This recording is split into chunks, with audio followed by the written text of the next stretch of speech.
And a welcome here to Wake Up Call with Dan Tortora, where sports truly meets that thing called life. We appreciate you being here every Monday through Friday from 9 a.m. to 11 a.m. Eastern Time. Apologize for you having to wait this morning. I was talking to a doctor's office, begging them to help me with a sinus infection. So, folks, I do the annoying moment of the week on Friday, but I might as well get it out of the way today.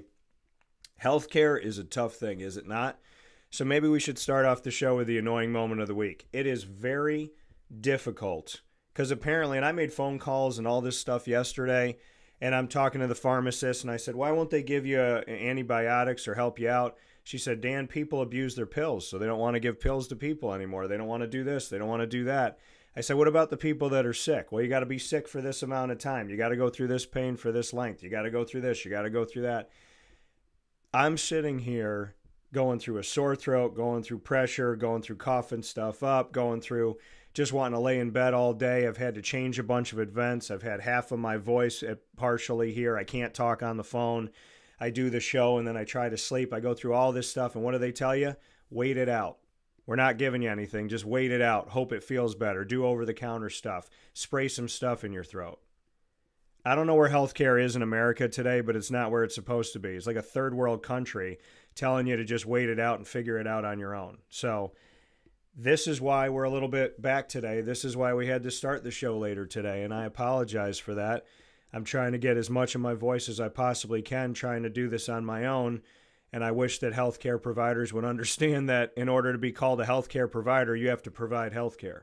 With that being said, here inside of the Great Lakes Honda City Studios, Wake Up Call with Dan Tortora is here with you, and inside of MonPazPopcorn.com's What's Poppin', PJ is going to be here with me this morning. We'll be navigating through the Jacksonville Jaguars head coaching vacancies. We'll also, the head coaching vacancy, and talk about the different guys that are up here for the job. There's a bunch of different names. The Jaguars decided to put this out publicly, something that I don't believe they've ever done before. Nothing to my memory here that they've done before is put out a list.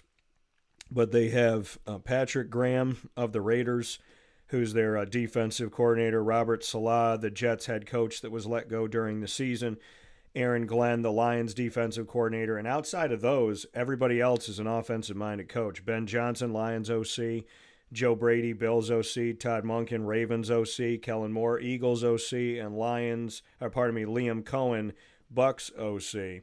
So we'll talk about that with PJ, the head coaching vacancy of the Jacksonville Jaguars. We'll get into the NFL playoffs, and PJ and I are going to go through the playoffs. We're going to tell you who we think is going to win on this beautiful bracket here. So we'll be writing in our names here on who's going to win this.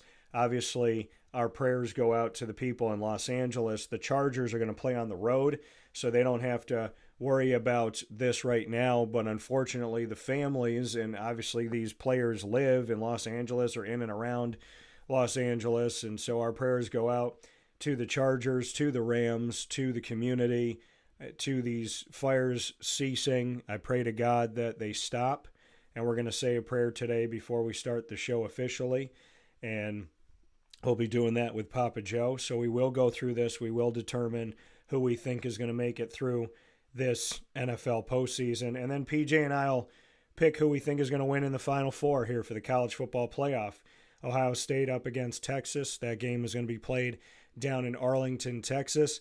That game is at the Goodyear Cotton Bowl Classic, and that'll be Friday, January 10th at 7:30 p.m. Eastern Time. And then on the other side of it, the Capital One Orange Bowl will be played, and this Capital One Orange Bowl is, pardon me, the Capital One Orange Bowl here is going to be featuring Notre Dame and Penn State, and we'll find out who's going to win this game at Hard Rock Stadium. That game is tonight, Thursday, January 9th, also at 7:30 p.m. Eastern Time. So down in the great state of Florida, PJ and I will be picking these as well. So with that being said, going to bring Papa Joe in here picture in picture with us for a prayer before we get started with everything here. So in the name of the Father, and of the Son, and of the Holy Spirit, amen.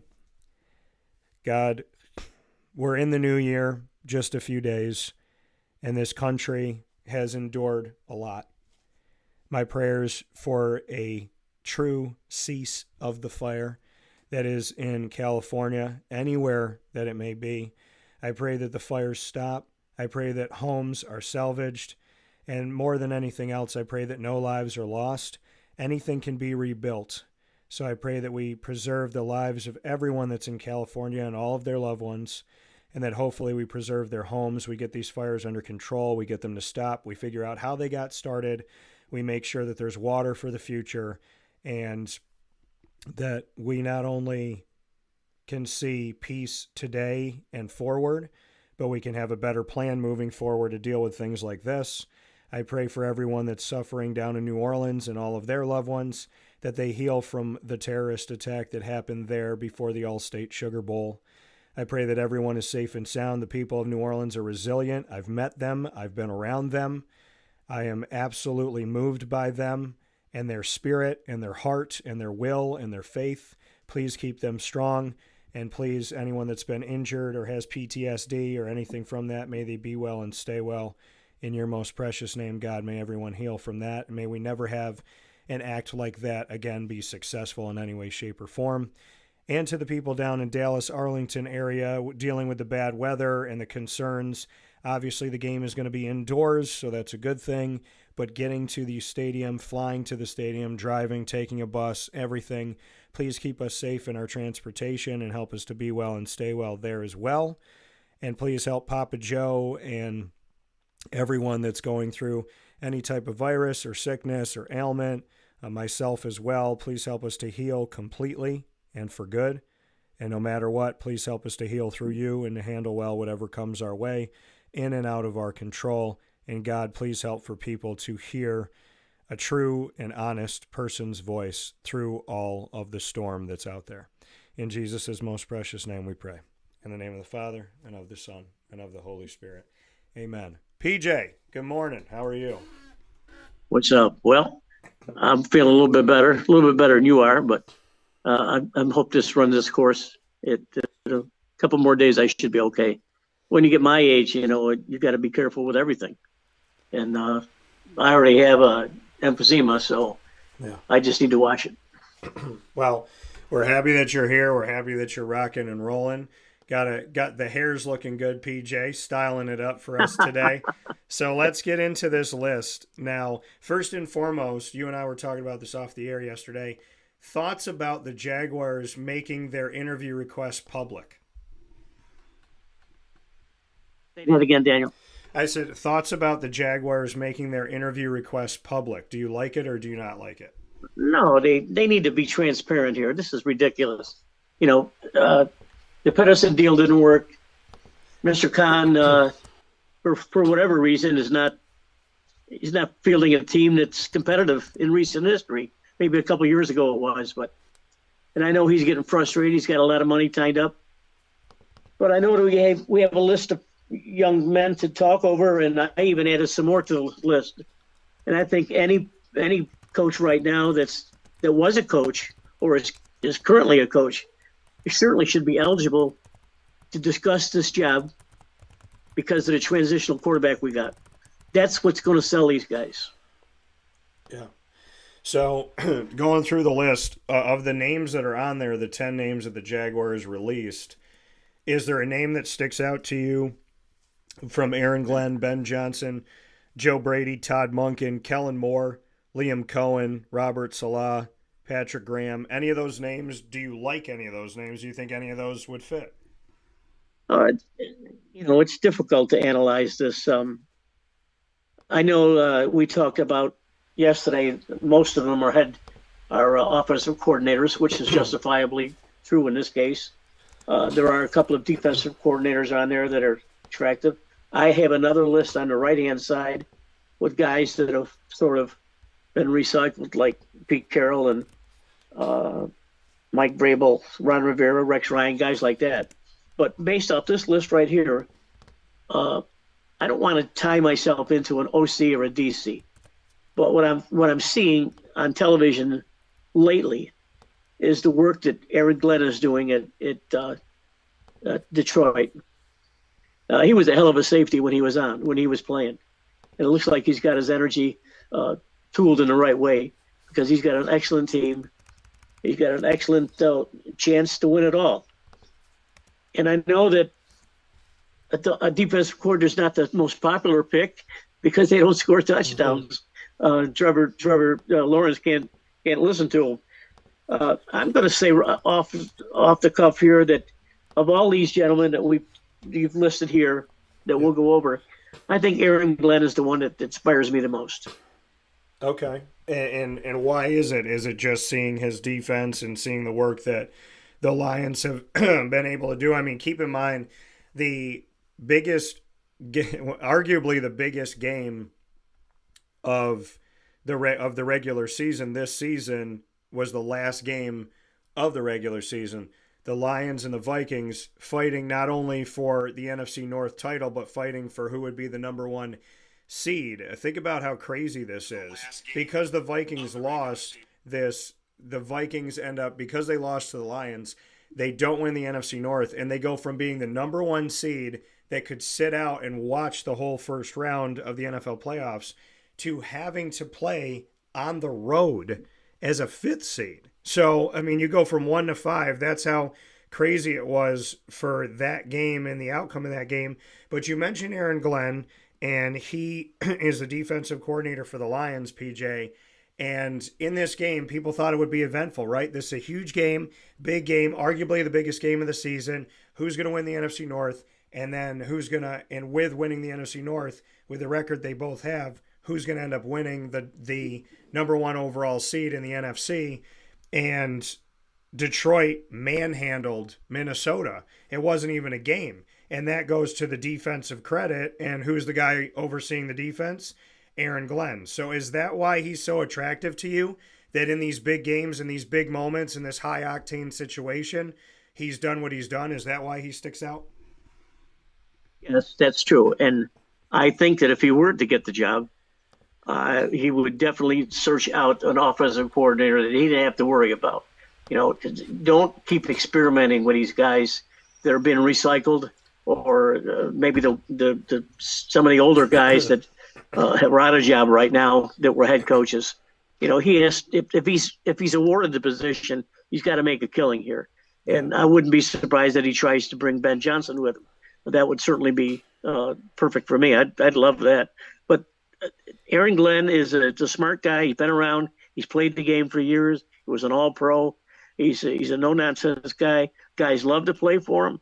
And I read a couple of articles yesterday about the guy saying that he's an easy guy to play for because he puts you in positions to make plays. He makes the right calls.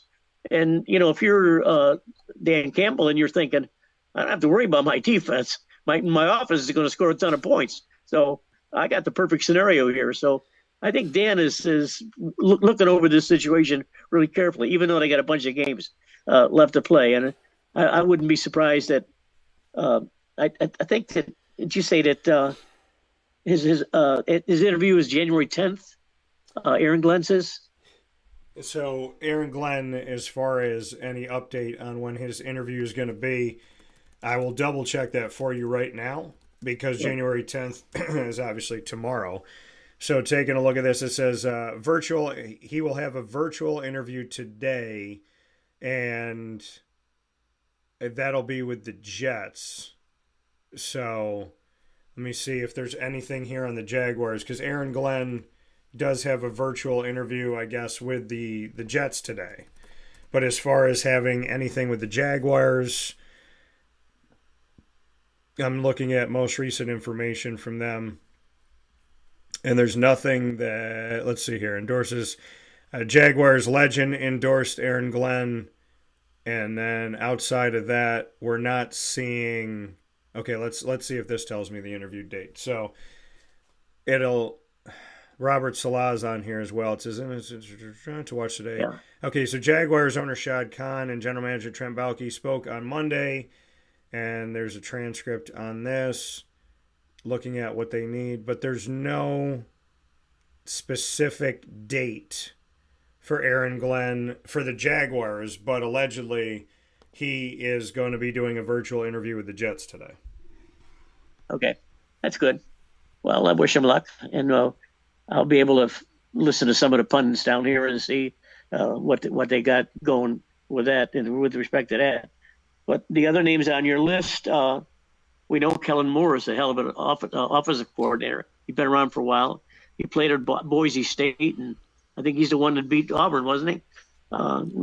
Then at the Fiesta Bowl, but he'd be a great ad for as an offensive coordinator or for a head coach. Todd Monken is a killer for Baltimore, and he's developed Lamar Jackson into a hell of a quarterback.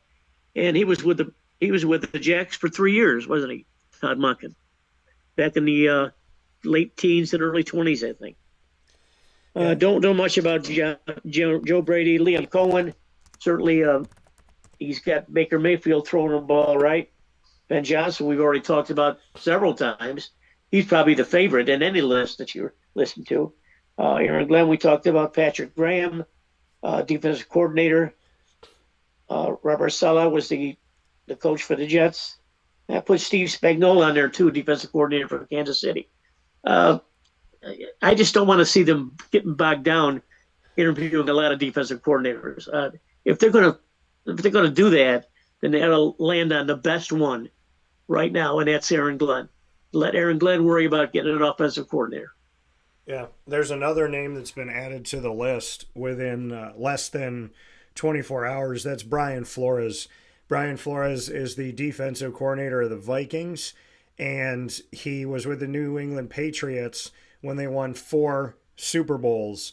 So that's another name that the Jaguars have publicly put out there now, that they have requested to interview Brian Flores, who obviously knows what it takes to not win 1, not 2, not 3, but 4 Super Bowls. So from the Jacksonville Jaguars, within the last 24 hours, I believe about 13 hours ago, they have requested an interview with Brian Flores for their head coach vacancy. Thoughts on that?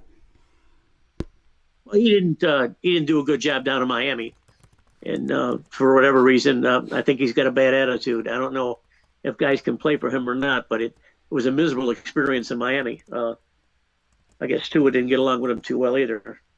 But there's other names out there. I mean, there's Mike Vrabel. I'd love to see Mike Vrabel interview. Ron Rivera, I'd like to see that too. Rex Ryan, don't much care about Rex. Bobby Slovic, offensive coordinator for Houston, another name on that list. Yeah. So there are some young, bright minds out there. They're offensive coordinators that can really give a franchise a big boost. But for me right now, talking just generally speaking, I like Aaron Glenn for us. Yeah, so Aaron Glenn sticks out to you. I'm going to tell you what I'm looking at here now. The Robert Saleh, who was the Niners defensive coordinator before he became the head coach with the Jets, allegedly the Niners are going to ask him to come back and be their defensive coordinator once again. So there's something to look at in that world of him returning to the Niners back at the position that he had. I'm just taking a look here and stay up to date with the head coach tracker if there's anything else with the Jaguars here, and I'm not seeing any other piece here on anyone else that they've asked to interview. So there's 11 names that they've put out publicly, and Brian Flores, that's interesting. The thing that I don't want, and the reason why I don't want Robert Saleh, is that I don't want a head coach that just came off of overseeing a losing team that was a nightmare, because the Jaguars have been a losing team this season, and it's been a nightmare. So to go from a losing nightmare to a losing nightmare doesn't make sense. So a coach that oversaw another team that struggled, and I've said this before and I'll say it again, I said this yesterday on the show, the Raiders and the Jets are picking right after the Jaguars. I don't want a coach or a coordinator from a team that is picking in the top 10 with the Jaguars, because that's telling me that they didn't have a good season.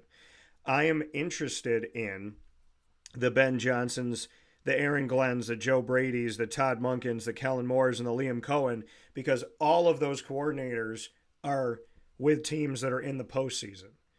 You see how well the Bucs have done with Liam Cohen there as their OC.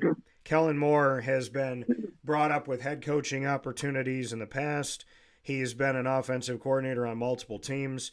Todd Monken, it's enticing because he's the Ravens OC, but it's not enticing because he's the Ravens OC. And what I mean by that is they have an electrifying offense, but they have an electrifying offense with a totally different quarterback than what Trevor Lawrence's skill set is. So I don't know if Todd Monken makes the most sense. Joe Brady makes some sense here with the Bills.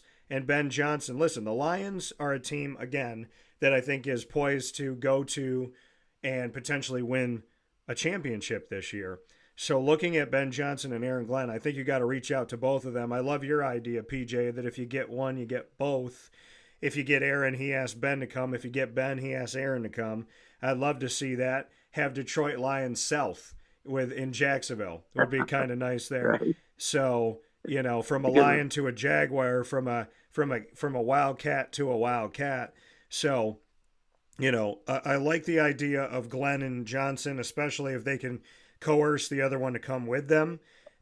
And Joe Brady, that's an interesting look because of the Buffalo Bills and what they've done. But if I had to put my feet to the fire right now, I would say I'm looking at the Lions' offensive and defensive coordinators.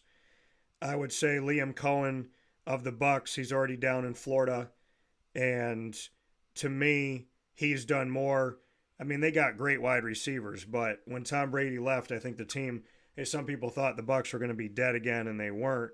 So I got to give him some credit for his scheming and his planning. He's used multiple running backs successfully. This team has won or been in games when they were without their top two wide receivers, and that comes down to scheming.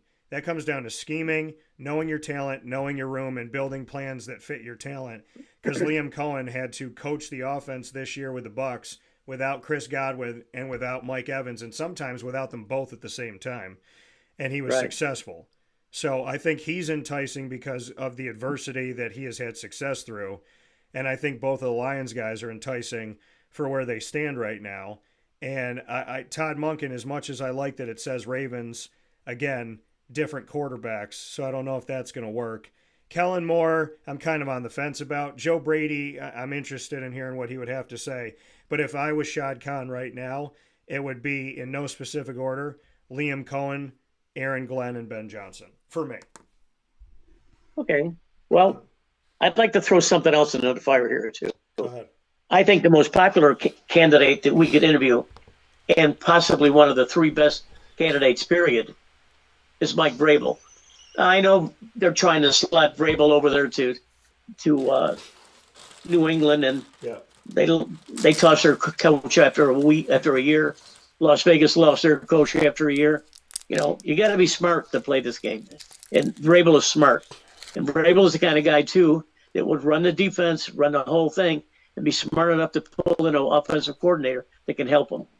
Vrabel, to me, makes a lot of sense because he's a name. He is a name. I mean, when you listen to Mike Vrabel, you're listening to a football guy. He's a serious guy. Yeah. He's big, strong, tough.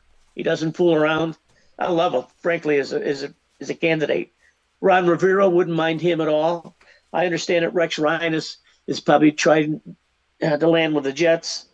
Other than that, I mean, there's 25 guys out there that we could talk about that would be eligible to be a head coach for our head coach.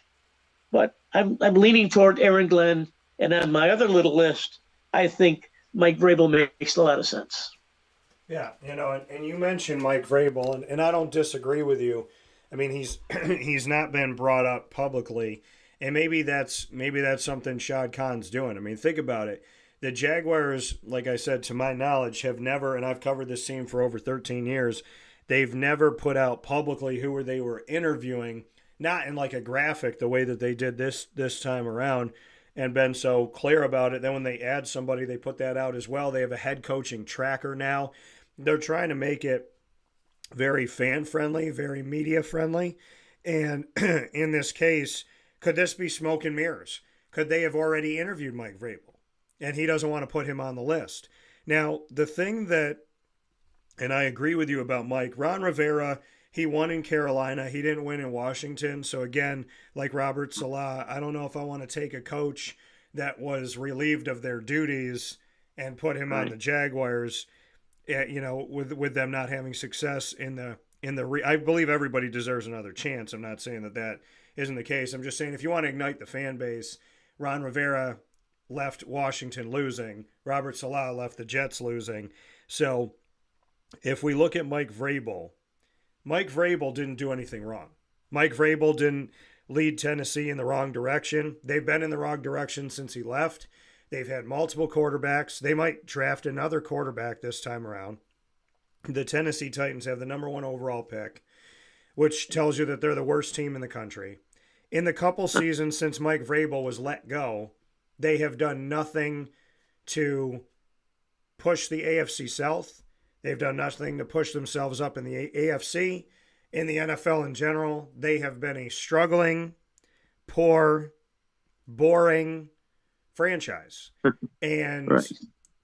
Instead of openly admitting, hey, we messed up, we should have kept that guy, and going back and trying to get him, they just keep going in this direction.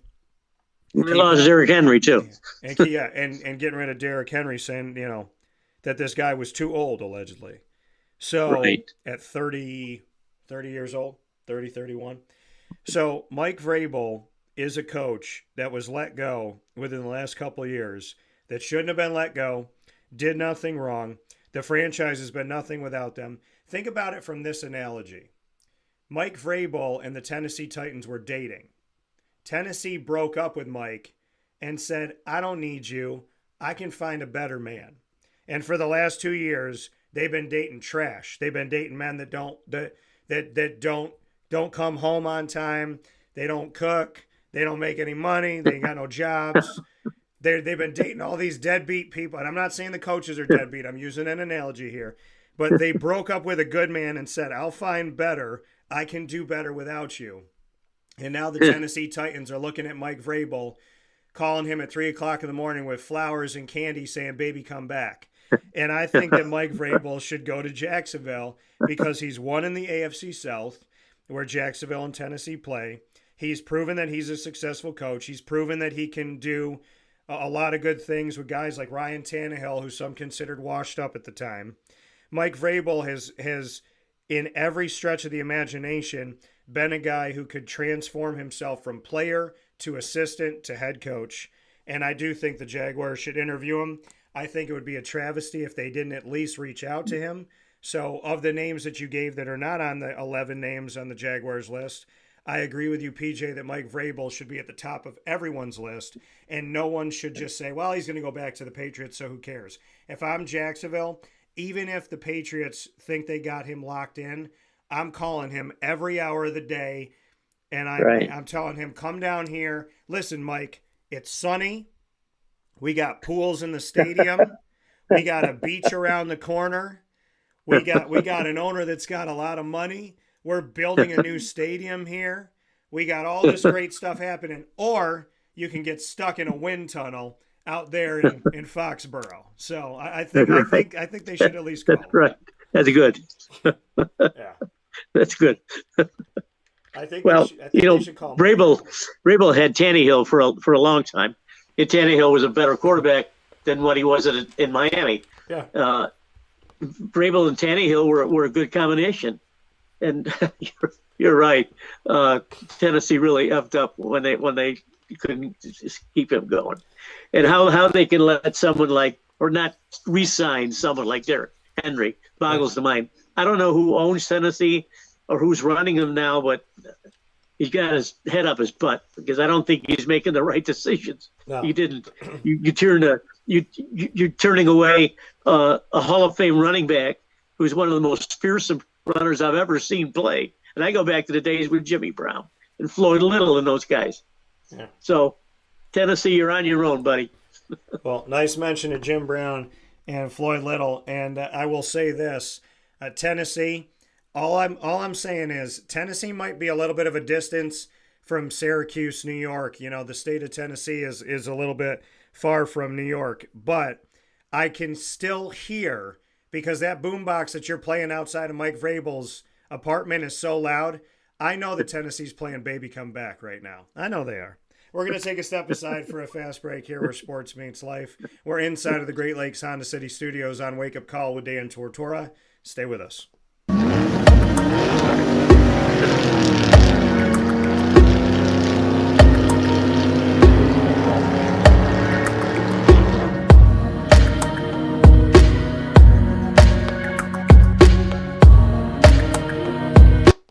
Here's a message from Renee from Brian's Landing, located on 6523 East Seneca Turnpike in Jamesville, New York. Open Tuesdays and Wednesdays for dinner, Thursday through Saturday for lunch and dinner, and Sundays for brunch. It's a lot like the way that my mom and dad ran their restaurant. We have put in place a lot of people that are family to us, very similar to how my dad hired people that were family to him. And then the tradition I'm carrying on is a lot of the items that are on our menu are my dad's. And he taught our chefs how to recreate his dishes. So I think that Tommy McInerney, who our executive chef is, to him it is an art. And I think that when he does create a dish, it's not just about making the food taste delicious, which is definitely our priority, but it's an art to him, and it's almost like his canvas on a plate where he just wants the colors to look great, and people love it because he takes pride in that. And Brian and I appreciate that. We want it to obviously look good and taste good. I will tell you, when we opened up, it was 6 weeks before COVID. And what was amazing was the community, our friends and family stepped up, and everybody did takeout. Everybody supported us. Our hearts were just so filled. So to Brian and I, obviously our friends come all the time, and we just have repeat customers in Jamesville, and I think people going to our previous restaurant in Green Lakes are making the trip to come to Brian's Landing to support us. And I mean, I think we have great food and a great atmosphere. So it's very, very important to us. Head to Brian's Landing, located on 6523 East Seneca Turnpike in Jamesville, New York, where memories have become recipes that are now meals to share with you. Tuesdays and Wednesdays for dinner, Thursday through Saturday for lunch and dinner, and on Sundays for brunch. And be sure to come out for live music Friday, Saturday, and Sunday.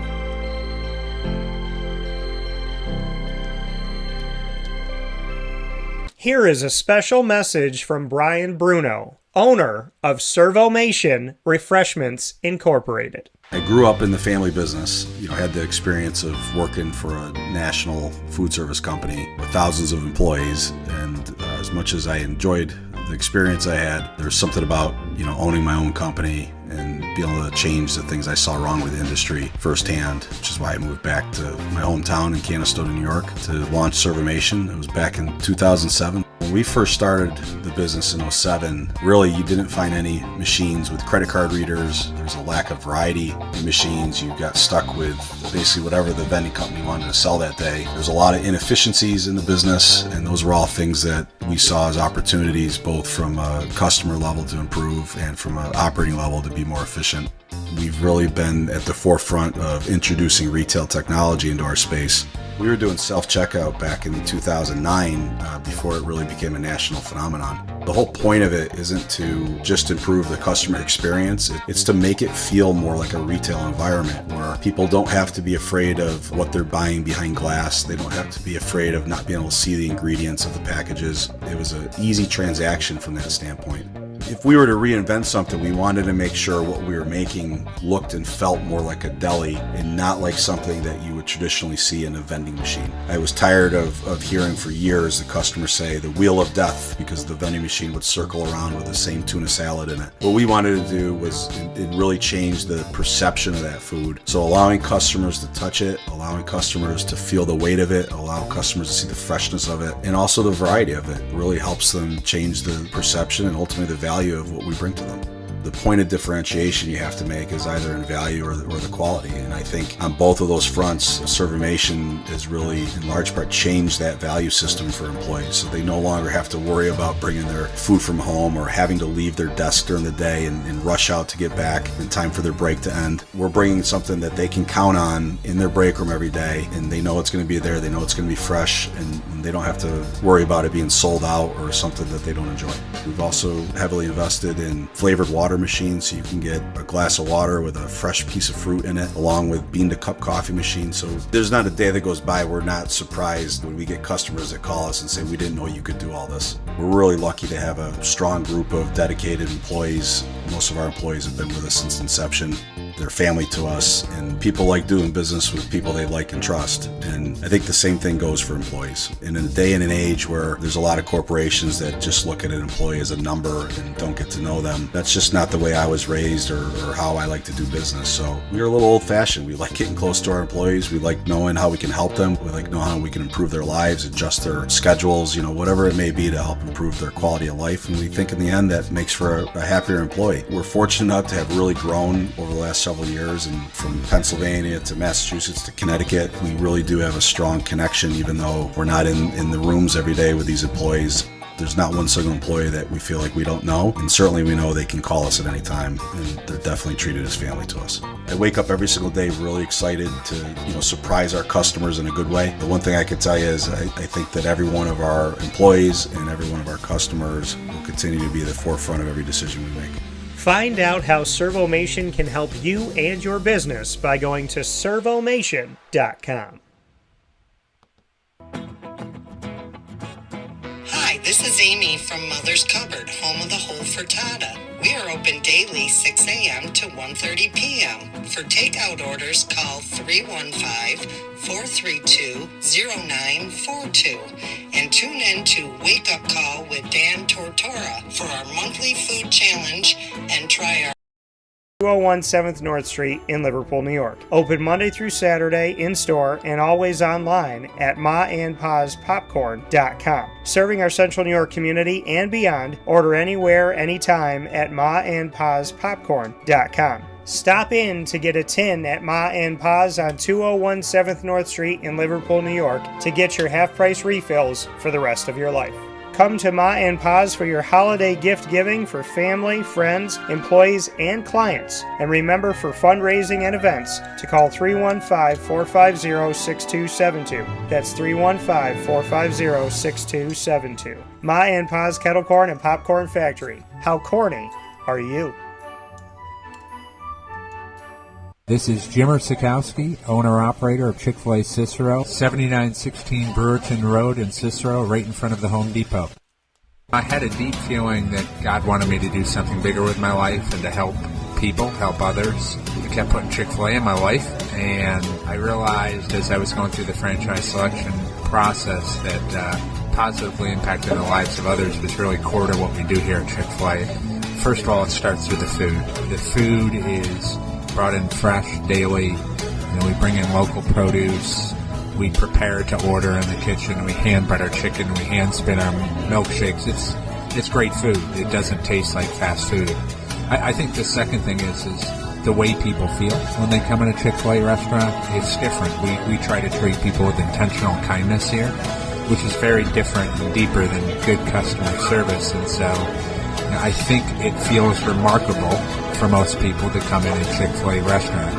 And then lastly, the impact that we try to have in the community is very different. It's a big part of the expectation of every operator of a Chick-fil-A restaurant is that they're actively engaged in their community, they're a leader in the community, and they're making a difference. When they realize that what we're striving to do is to shine a little light in their life, that's a very, very different experience than you will have in any other quick service restaurant. And it's that remarkable experience that I think people will emotionally connect with. And a welcome back here to Wake Up Call with Dan Tortora inside of the Great Lakes Honda City Studios. Great Lakes Honda City coming to you on 7140 Henry Clay Boulevard in Liverpool, New York. Make sure you make your way out there Monday through Saturday and let them know that Wake Up Call sent you. You could just say DT sent me. It's a very easy thing to remember. My initials, DT sent me over here. Show me those vehicles. Let me see what you got here. New and used vehicles, a lot of great stuff. From the CRV, which I, of course, love, to the HRV, to the Accord, to the Civic, to the Pilot, the Passport, and so much more. And, of course, the Ridgeline, which my dad absolutely loves. Go out to Honda today, Great Lakes Honda City, specifically on 7140 Henry Clay Boulevard in Liverpool, New York. With that being said, PJ and I were talking about the Jaguars head coach and vacancy. It's now time in hour number 2 for us Very important, Daniel. I have a very important question. Yes. Very important question. Yeah. Yeah. Mom and Pa's Cupboard. Yeah. Now, I said they're advertising the whole frittata. Now, Papa Joe wants to know if they put pepperoni in their frittata. Of course they do. Oh, good. I'm very happy. Next time I come up, I'll be able to do that then. Yeah.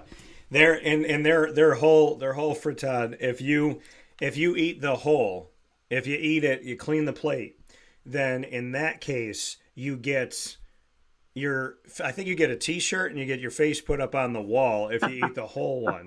Because the quarter is like the size of almost a whole, the half is a whole, and the whole is a whole different story. So if you can, but yeah, it's got broccoli, peppers, onions, mushrooms, sausage, egg, cheese. I said broccoli, but yeah, That's what I'm talking about. Yeah, they got a little bit of everything. It's like an open-faced omelet. That's what I'm talking about. So good. And it's also the home of my Cuse McMother, my breakfast sandwich, my bacon, egg, and cheese inside of 2 pieces of French toast.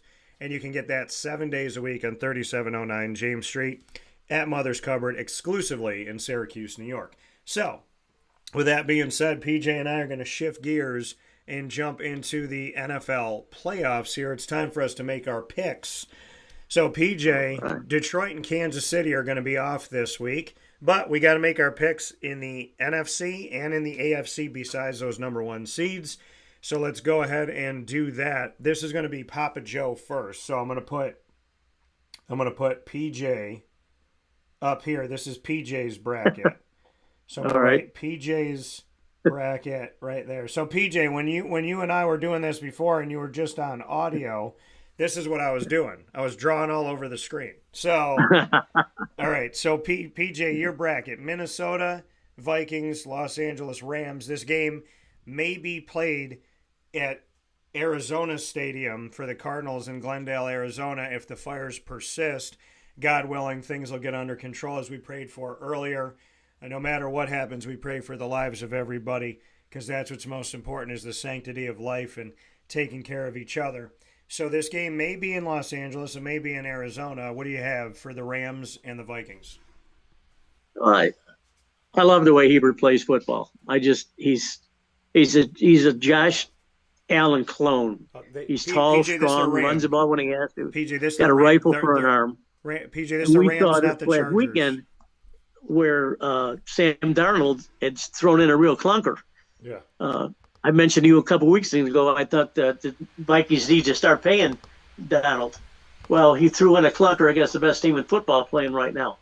And I think that the Chargers have got the edge in this game. Although it's a flip 'em game, that's how close I think it is. But I think the Chargers have more ammunition. Oh, PJ, and I was trying to get you here. This is the Rams, not the Chargers for this one. This is the Rams. Oh, my bad. Oh my goodness gracious. That's okay. So it's Matt Stafford. So go ahead with your pick again. Oh, how the hell could I do that, Daniel? Oh my goodness. No worries. All right, never mind. Minnesota. Okay, so PJ going with if it was the Chargers, I'd take the Chargers, but they're in the wrong league. All right. So PJ is going with Minnesota here. We'll fill that in for him. Next one, so Minnesota will play Detroit in the following round for the 3rd time this season. And then we have the Washington Commanders visiting the Tampa Bay Buccaneers. What do you got? Well, this will be the Mike Evans show again. I think that Baker Mayfield and he have, in the last several years here, have just been a hell of a combination. Very difficult to guard him one-on-one. He's tall, strong, runs fast still for being in his early 30s. I think Tampa Bay carries him forward. So PJ going to go ahead and go with Tampa Bay over the Commanders here, so I'll put Tampa in that slot. And then we have Green Bay and Philadelphia. This is an interesting game because these two teams started the season playing each other. They had a Friday night game in Brazil. It was the first time that there had ever been a game in Brazil, I think, for the NFL ever. And then Friday night, it's been forever since they've done a Friday night game. So Green Bay and Philadelphia met at the beginning of the season, and they'll meet here in the postseason, and one of them will make the other person end their season. So how ironic that they started the season playing each other, and one of them will end the season for another. What do you have, PJ? Green Bay at Philadelphia. This has been the season of Philly. I think they've stamped themselves as one of the premier teams in the league, both leagues. They got a fabulous quarterback in Jalen Hurts. They're very difficult to stop. Barkley can win on its own. Green Bay's going to have a tough time scoring in this game. They won't be able to keep Jalen Hurts off the field. So Jalen Hurts and the Eagles. Yeah, so, and we're looking at Jalen Hurts coming back from a concussion. So God be with him in his recovery and everybody else who's recovering. PJ going to go with Philadelphia to win this game. So put a little PHI there. Next one that we have, PJ, is going to take us to the AFC. The Houston Texans will be hosting the Los Angeles Chargers. This is where your Justin Herbert comes in against CJ Stroud. What do you have for this one? I still like Justin Herbert. I think that they have an overall better team. I know the Texans have Stroud and Damian Pierce and Joe Mixon, Nico Collins, guys like that. Texans can score for sure, but LA is complete. I like them. So PJ going with the Chargers in this one. One of the best balls thrown in the NFL coming from Justin Herbert. So we'll go ahead and put the Chargers here to face off against the Chiefs in the next round. And then we have round 3. This is a great game, and we're getting it right inside of the first week of the NFL playoffs, and that's the Baltimore Ravens and the Pittsburgh Steelers going at it for round 3 against one another. They have split their regular season series going up against each other here. Who is going to break the series tie, PJ? Will it be the Ravens at home, or will it be the Steelers on the road? This is the one game I think folks need to watch because these teams don't like each other, and this will be a hard-hitting game, a physical game, very much so. Right up the alley of Lamar Jackson and Derrick Henry. If they rush for 200 yards, they win the game. They probably will rush for 200 yards, and I think they'll win the game. Yeah, PJ going with Derrick Henry and the Baltimore Ravens to get this victory. So we'll go ahead and we'll slate Baltimore in here for PJ. And then we'll move on to Buffalo and Denver. I predicted at the beginning of the season that Bo Nix would have the second best season for a rookie quarterback behind only Jaden Daniels. I believe that has come through to be true. And what has he fielded after having such a great season? He's got to go to Buffalo and play the Bills. And we have gotten consistent snow up here in the state of New York that every time I shovel, the snow comes right on back. So, PJ, what do you have for this one? They both know what it's like to play in the cold. They both know what it's like to play in the snow. They both know what it's like to play when you can't really breathe. So, Denver at Buffalo, what do you got? Well, there's a lot of talk about the Denver-Kansas City game this last weekend, so I just might as well broach it. A lot of people and pundits are saying that it's embarrassed what Kansas City did. They didn't show up. They played their B and C teams and so on and so on and so on. Andy Reid just walking the sidelines, never changes his expressions. He says, I'm letting younger guys play and see how to evaluate them. In the meantime, the national broadcasting system that was televising the game switched to another game because it wasn't competitive. Andy Reid's really taking a lot of junk for this. I don't know. I guess they should have been more competitive, but what difference does it make? I mean, Denver was going to win the game anyway, whether it was 38-0 or 12-14. It doesn't matter. They weren't going to get their KC's A game anyway, but they're going to get Buffalo's A game. This is Buffalo.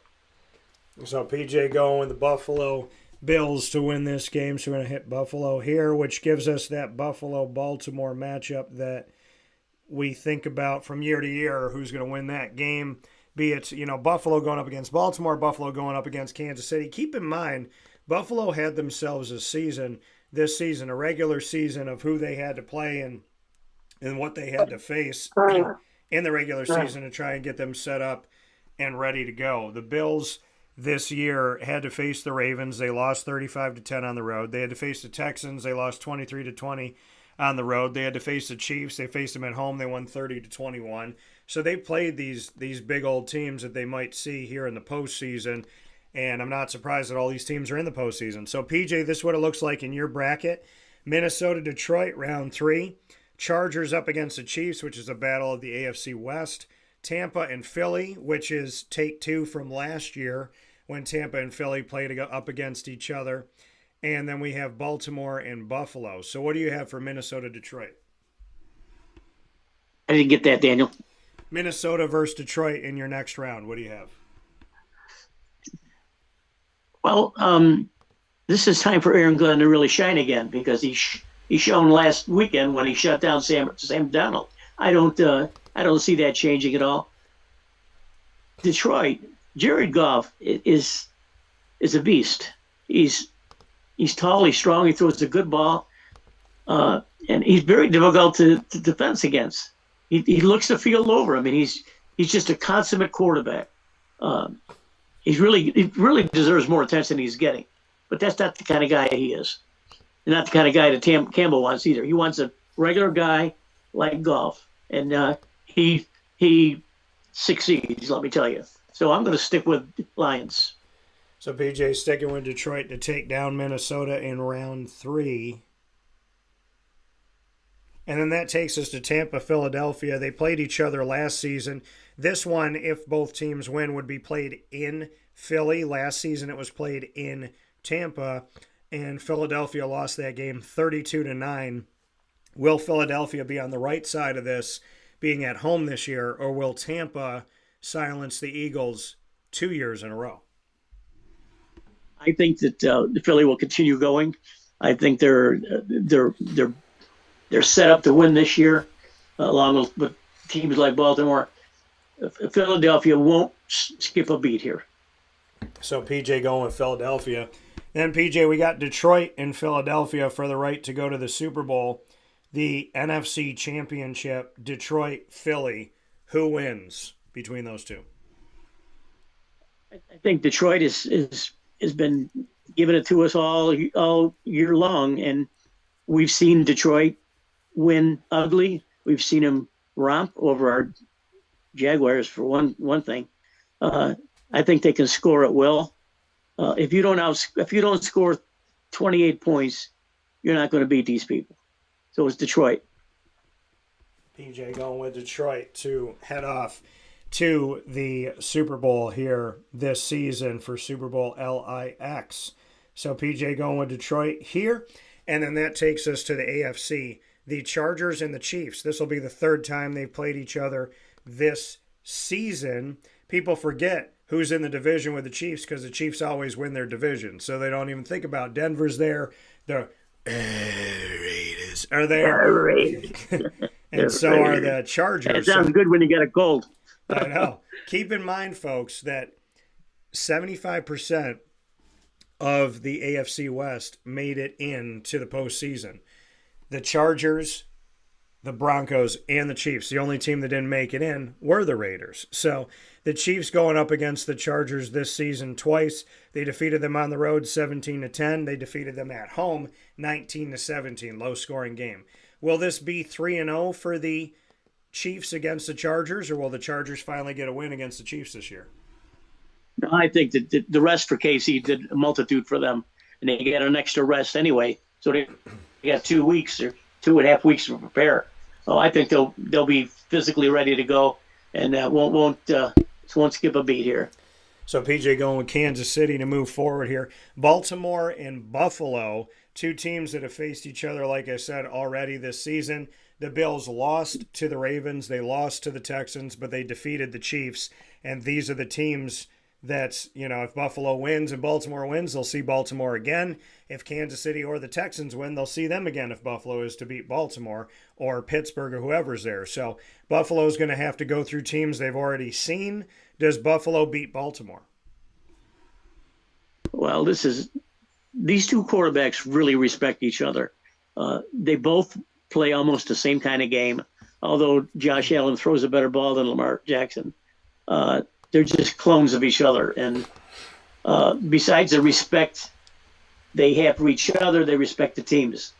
This is a really tough game to pick. This will be a really outside of the Baltimore-Pittsburgh game. This will be a tough one too. I'm really vacillating here, Daniel. I really don't know what to say. I'm going to go with the home team. I'm going with the Buffalo. PJ is going to go with the Buffalo Bills, which means Buffalo will face Kansas City. Buffalo, in recent history, Buffalo beats Kansas City in the regular season. Kansas City beats them in the postseason. Will Buffalo turn the tide and change the narrative here and beat them in the postseason, or will Kansas City go back to the Super Bowl? I don't know about that.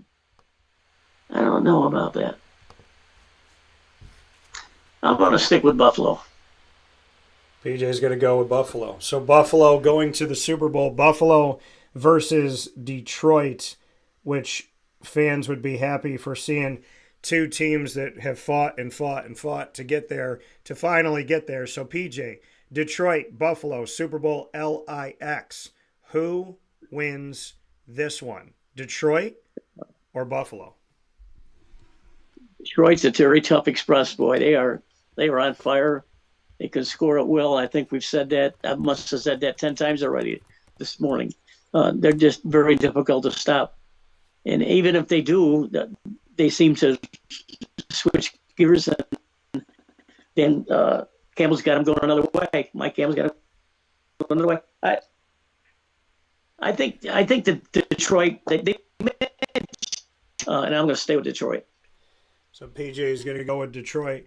Now, keep in mind, there are 12 teams in the NFL of the 32 franchises. There are 12 NFL teams that have never won a Super Bowl. The Lions, the Browns, the Jaguars, the Texans, the Chargers, who were in one, never won. Titans, who are in one, never won. Cardinals, who are in one, never won. Falcons, who have lost 2. Panthers, who have lost 2. Bengals, who have lost 3. Bills, who have lost 4 in a row. And the Vikings, who have lost 4 as well. So keep that in mind. That is the list. So if the Lions and the Bills make it, the Lions have never been to a Super Bowl. This would be the Bills' 5th Super Bowl, but neither one of them has ever won. So whoever wins will be the first in their history either way. PJ is going to go with Detroit to win the Super Bowl, and that is PJ's bracket. There's PJ's bracket here. So I'm going to go ahead and save this bracket for us here on Wake Up Call with Dan Tortora inside of the Great Lakes Honda City Studios. And after saving this bracket, I'm going to go ahead and give you my picks and who I think is going to win this thing. So PJ's bracket has been locked in. It is done for us here on the show. And it is in 5, 4, 3, 2, 1. Officially saved here inside of our studios. So we have PJ's bracket is now saved here. So this is the PJ NFL 2024-25 postseason bracket is now saved. I'm going to go ahead and give you my picks, and we're going to do that right here by cleaning off this. And we're going to go ahead and put DT on the top of it now.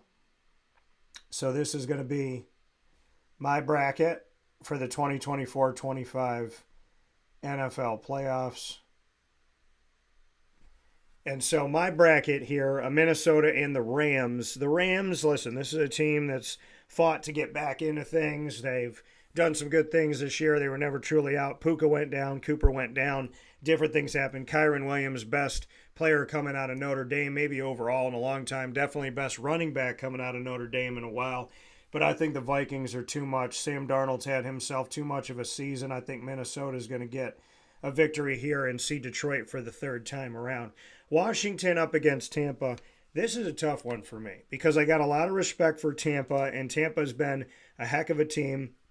They know how to handle business.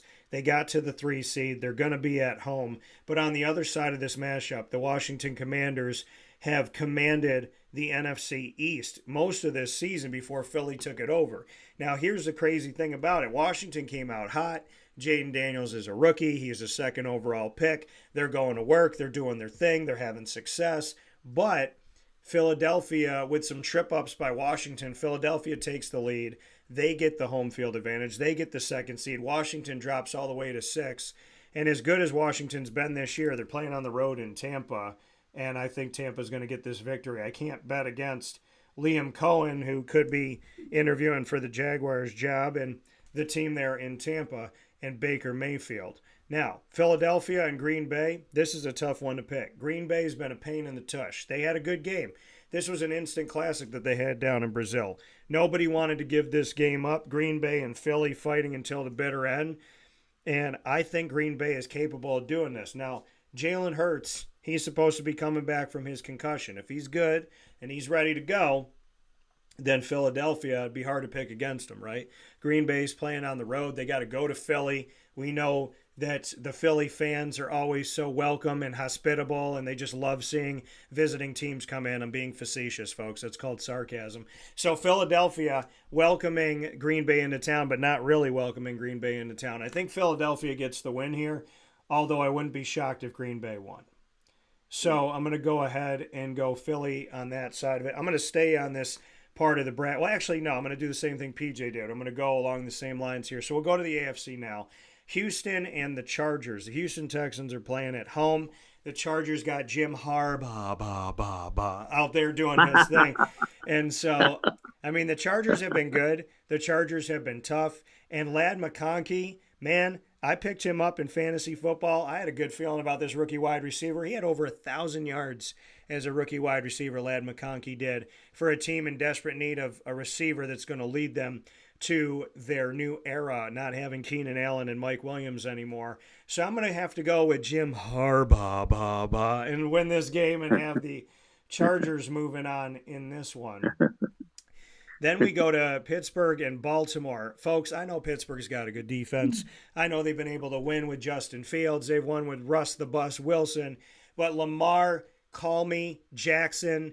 I'm a touchdown king. I do my thing. Mr. Lamar Jackson, a guy who I covered in college, who I interviewed in college, who I spent time around at Louisville, and then told the world that he was going to be a quarterback in the NFL, that he is not a running back, that he will be a quarterback, that he would be successful, that they would build a team around him.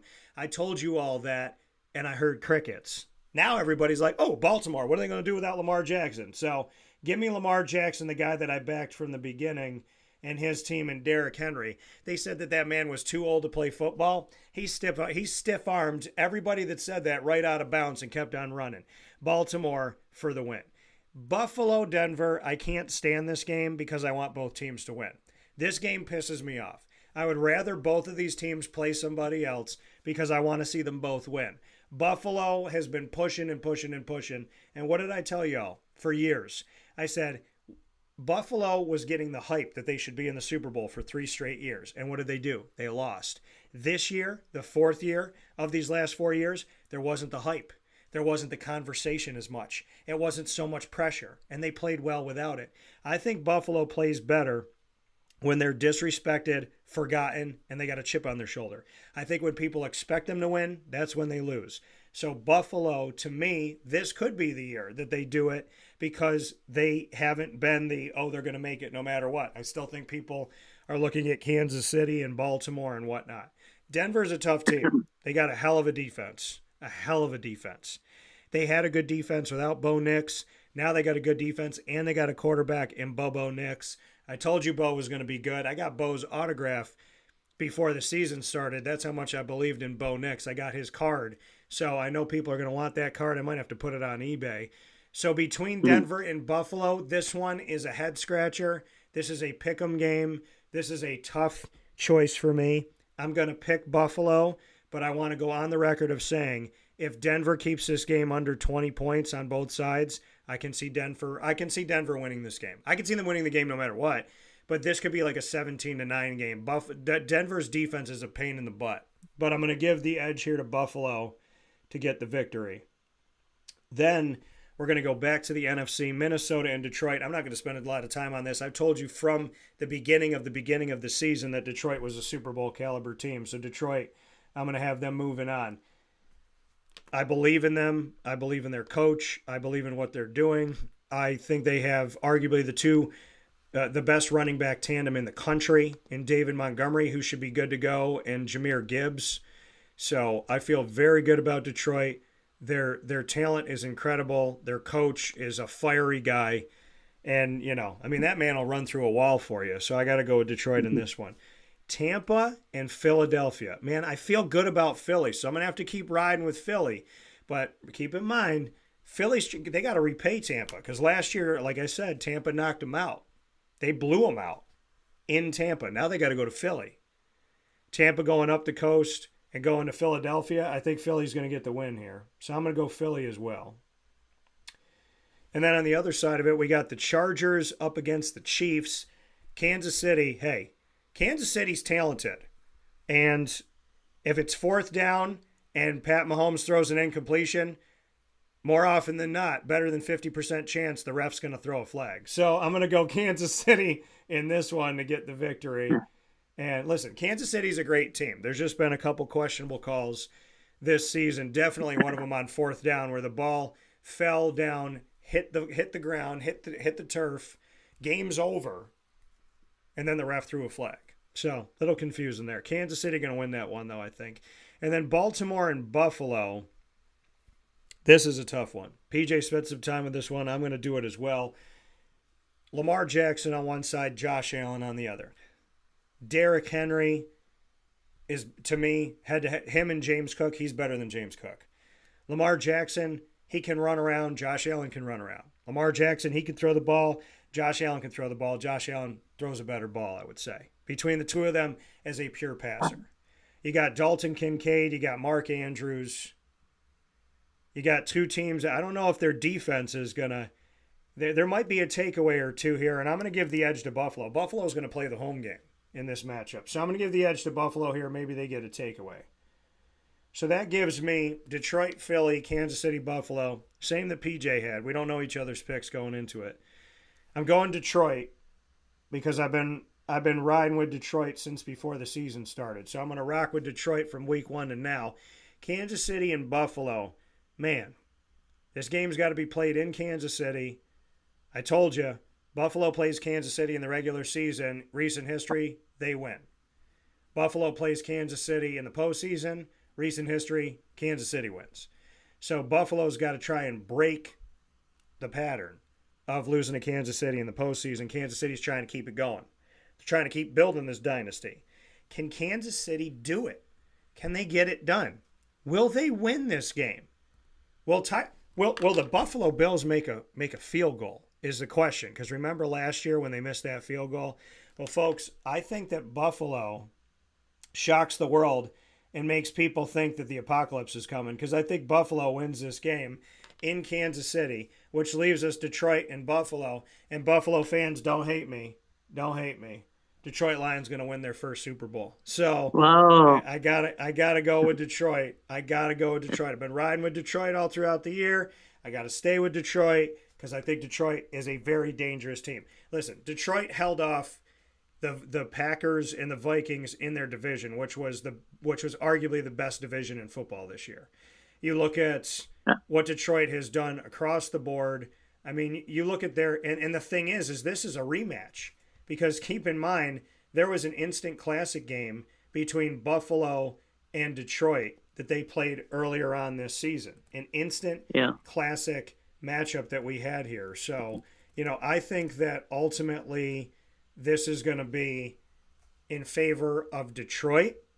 But I could see this going to Buffalo. I think if we get this game, I think fans are going to be really, really happy if we get to see a game like this. I think that people that aren't even fans of Detroit and Buffalo are arguably going to be happy with this. Keep in mind they did play each other in Detroit, and Detroit lost 48-42 in that matchup. But I'm going to go ahead and pick Detroit. I would love to see Detroit-Buffalo. I think it's good for football. I think it's good for fans all over the world. I think it'll make people football fans, at least for a night, seeing Detroit get to their first ever Super Bowl, seeing Buffalo get to their fifth, and knowing that no matter who wins, it's going to be a team that's never won a Super Bowl before. So with that being said, that is my bracket. PJ, any thoughts? We got the same teams. Pretty much, yeah. Yeah, we do. We got Everything's all the same. We're all Everything's the same. So either PJ and I are going to be totally right or we're going to be wrong. That's how it's going to go down here. PJ and I are going to come back. Well, frankly, what'd you say? It's going to have to take a supreme effort to beat Detroit any game in the next month or so. Everything's going to have to go right for a team.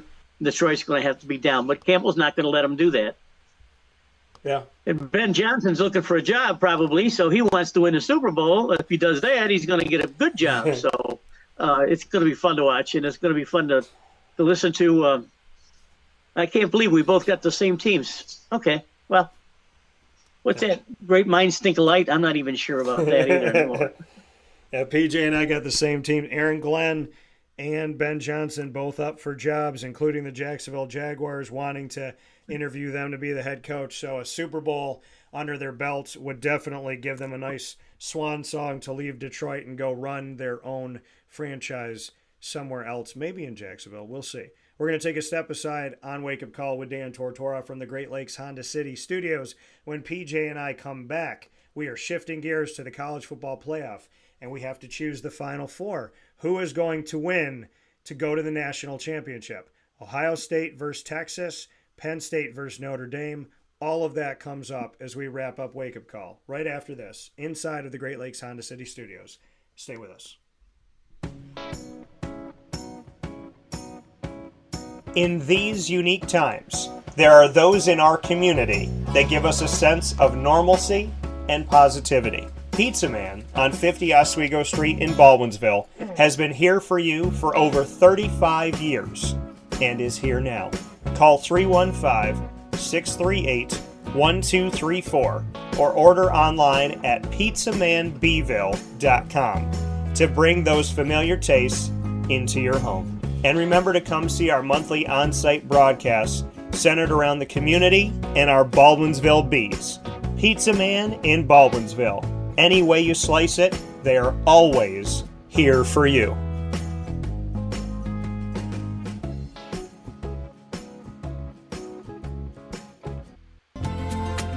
Looking for your next ride?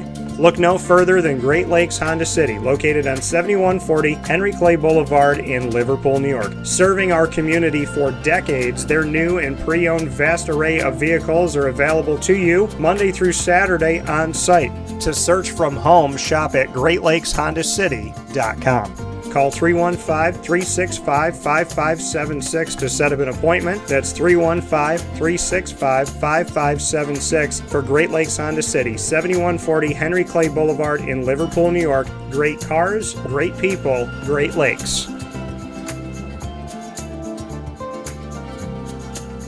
All right, you need to come out here and get yourself the Brooklyn Pickle. I was talking about this with one of my buddies. I was like, yo, there's no better sandwich in the state of New York than the Brooklyn Pickle. And now that I found out that they're going down to North Carolina, we are taking over your taste buds everywhere you are, wherever you're going to be. You need to get yourself out to the Brooklyn Pickle. Pinehurst, you just realized that you found yourself the best sandwich shop that you're ever going to have. This is a glorious moment. It's a blessing to your community. You're welcome. Brooklyn in the house, baby. Go over to the Brooklyn Pickle. You already know what it is. You heard the man. Head to Brooklyn Pickle Pinehurst on 1788 Old Morgantown Road in Southern Pines, North Carolina.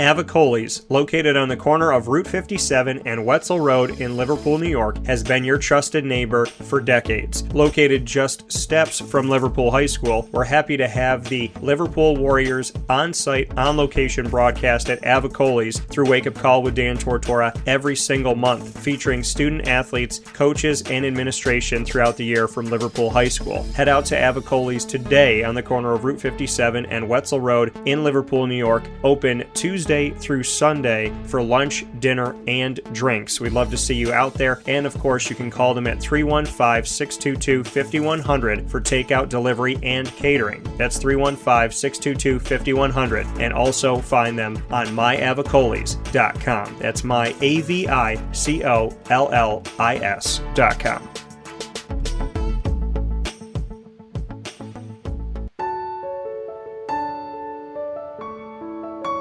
Having peace of mind when you're out of town that your furry-loving friend is safe and sound means taking them to Canine Campground, because we all know that when it comes to the love of our pets, it goes well beyond the call of duty to make sure they're safe and sound. Right, Lily? So take a ride to 242 Johnson Street in East Syracuse, New York, and see Canine Campground and where your dog will be staying, in the classic cabin, the executive cabin, the grand cabin, or of course the luxury cabin, because if you know Lily, you know she loves luxury. Now you don't have to wait to the last minute to find a family member or a friend that'll take your dog for a few days. Call Canine Campground at 315-299-4013. That's 315-299-4013. Their drop-off and pickup times are Monday through Sunday. Check K9campground.com for more information. That's the letter K, the number 9, and campground spelled with a K.com. K9campground.com. When you're going out of town, bring your dog to Canine Campground.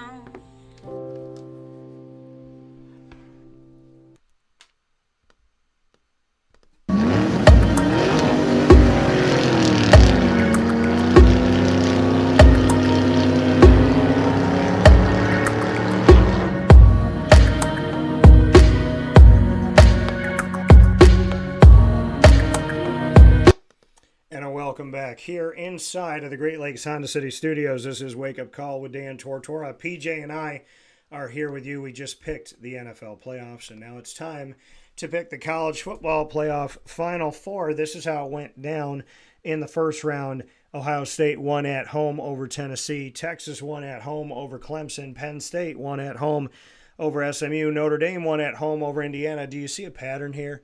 That those that got the home game for the first round ended up getting the victory. So we saw all these teams move forward here. Ohio State had a rematch with Oregon. Ohio State bested them by 20 this time around after losing by 1 in the regular season. Texas had a double overtime instant classic down at the Chick-fil-A Peach Bowl, which I was at, on site, on location. And I got to speak with Texas after the game, and I got to speak with them about God and their faith. So shout out to quarterback Quinn Ewers, who's been on the show, as well as defensive back Jahdae Barron and head coach Steve Sarkisian. And they will go up against Ohio State in the Cotton Bowl, the Goodyear Cotton Bowl Classic in Arlington, Texas, after Ohio State won in the Rose Bowl presented by Prudential. And then on the other side, we have Notre Dame going up against Georgia, sans Carson Beck. Notre Dame had a great game, played very, very well on offense. And like I said, can't take anything away from Notre Dame and the way that they played. Yes, Carson Beck wasn't there, but Notre Dame offensively just kept taking it to him. Marcus Freeman going for it on multiple fourth down opportunities, dictating the game, dictating the pace, and keeping hold of the ball. Georgia loses that game. Notre Dame moves on in the All-State Sugar Bowl. And then we had Penn State going up against Boise State. And Boise State made it a game in the first half. Could have been a little bit closer if not for a penalty. Penn State pulls away in the second half of that game, and Penn State moves on in the Verbo Fiesta Bowl, which has left us with Notre Dame and Penn State. So, with that being said, PJ, the Goodyear Cotton Bowl Classic between Ohio State and Texas, and the Capital One Orange Bowl between Notre Dame and Penn State, who do you have winning these games? Well, I think the first game determines the national championship. I don't think that Notre Dame or Penn State can stay with either one of these schemes. Texas didn't look real good against Arizona State. What a Cinderella team the season they had. And how about the name Cam Scattaboo? Mm-hmm. You gotta love the name. Guy can run like hell too. Yeah. I saw an infinitely different team when Ohio State played this last. I watched them a couple times this year. They didn't look as sharp as they did against Oregon. I don't think Ohio State can be beat anyway from any of these teams. The performance that they put on was amazing. And this kid, Jeremiah Smith, a freshman wide receiver, Yeah. he looked like a man among boys. Big, tall, lanky kid, 6'3", jump up the ball, get the ball, run by guys. He's the story of the whole tournament, I think. Texas is Texas. I mean, Ewers is supposed to be there. He's supposed to be the leader. Supposed to be a first-round draft choice. Daniel,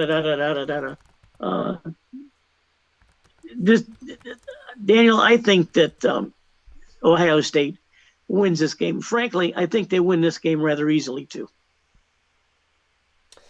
So, PJ, going with Ohio State on this side of things, and former Ohio State quarterback leading the nation, better than the passing yards of Will Howard, who's the current Ohio State quarterback, better than Cam Ward of Miami, better than Quinn Ewers of Texas, better than you name it, he is. Better than Shedeur Sanders of Colorado.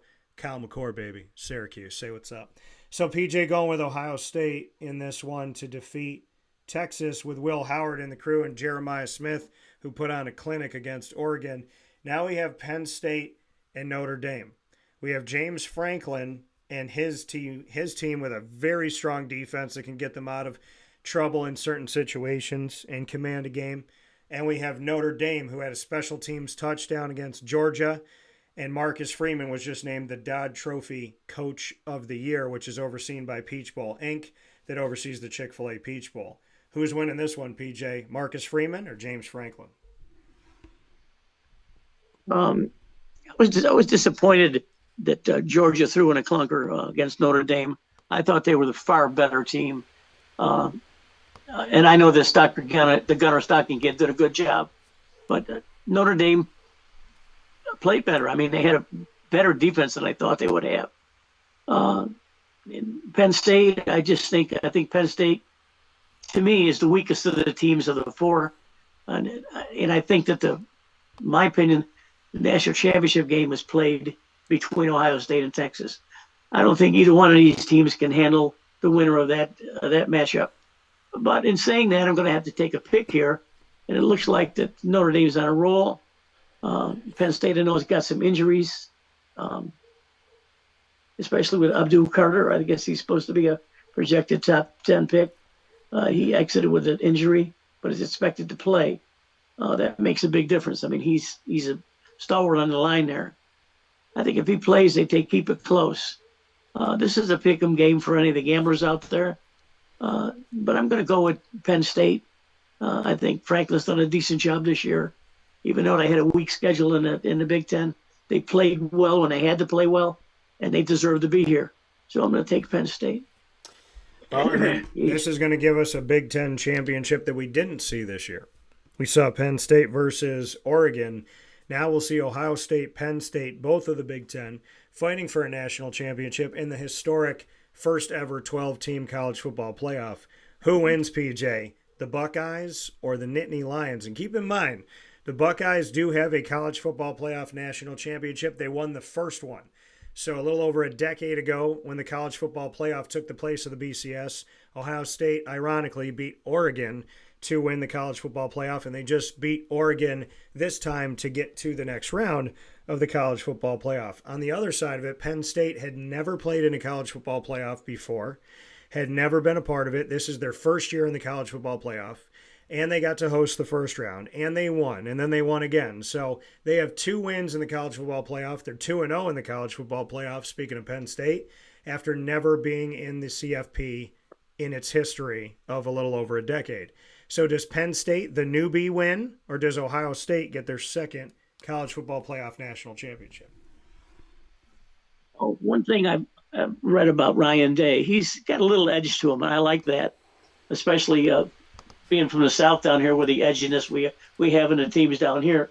And he's just tired of hearing the Ohio State, Michigan junk on and on and on and on and on.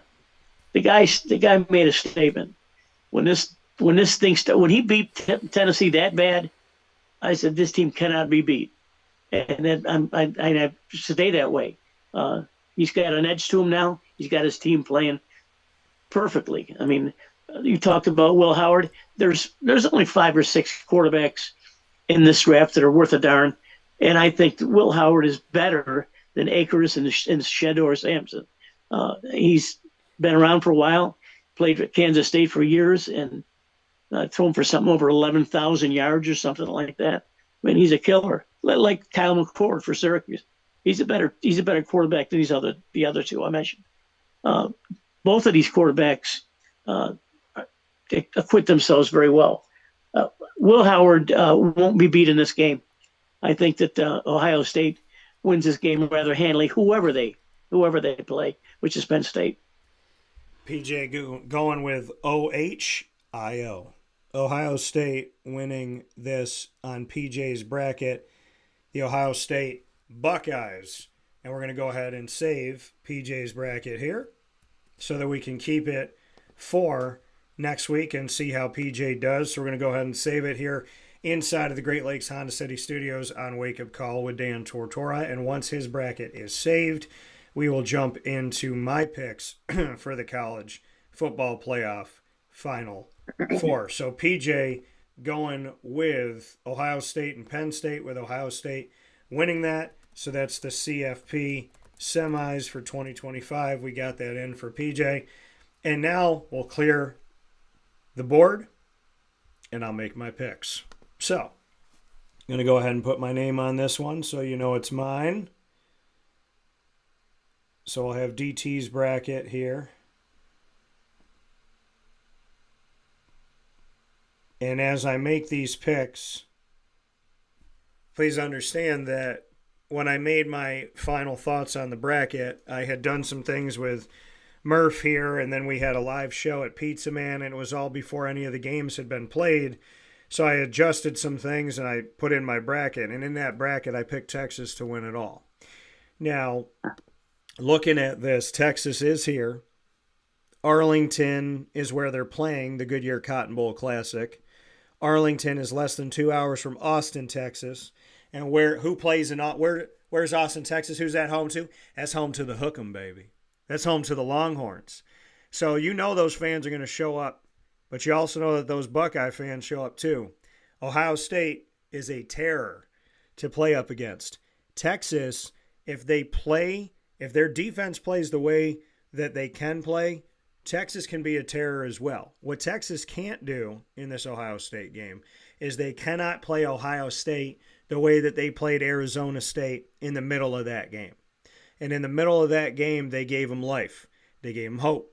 They gave them a chance. In that third quarter, some of the fourth quarter, before the defense came back on for Texas, Texas likes to play in overtime. And they just won in overtime, but they had lost previously when they played Georgia for the SEC championship in overtime. Texas is a dangerous team. Quinn Ewers is a lot better of a quarterback than people give him credit for. Will Howard's a guy that people maybe don't talk about as much. He's had himself a good season as well. Their numbers are not that far off from each other, touchdown to interception. Will Howard's got a couple more touchdowns and a couple less interceptions than Quinn Ewers, but their numbers are pretty close to each other.